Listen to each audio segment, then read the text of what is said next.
Thanks. Our team coverage continues with Ken Masenchi live in Southlake tonight with one family who thought they lost everything receiving some really good news tonight. Ken?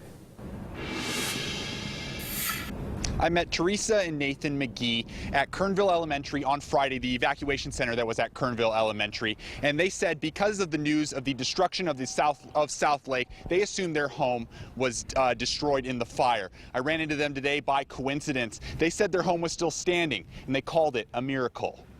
My mom died a couple of years ago and left me a bunch of real pretty things, and her doll collection and her picture collection. She has beautiful pictures, and they're probably gone. Teresa McGee didn't expect her home to still be standing as she stayed at the American Red Cross Evacuation Center last Friday.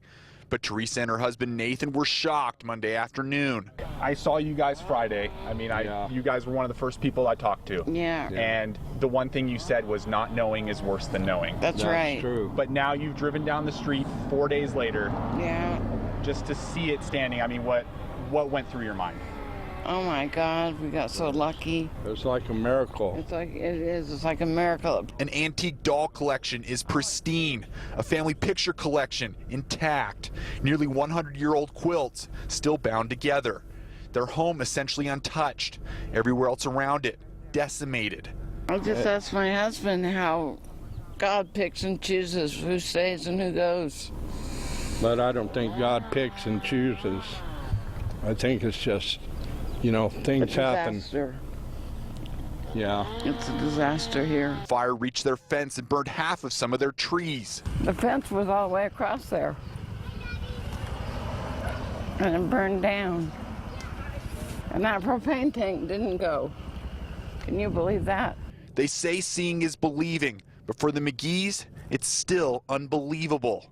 I'm thinking this is so strange. We got so lucky.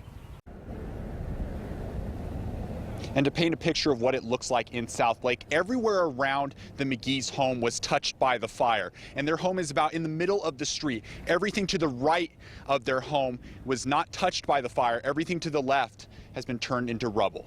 Live in Southlake, Ken Masenchi, 23 ABC.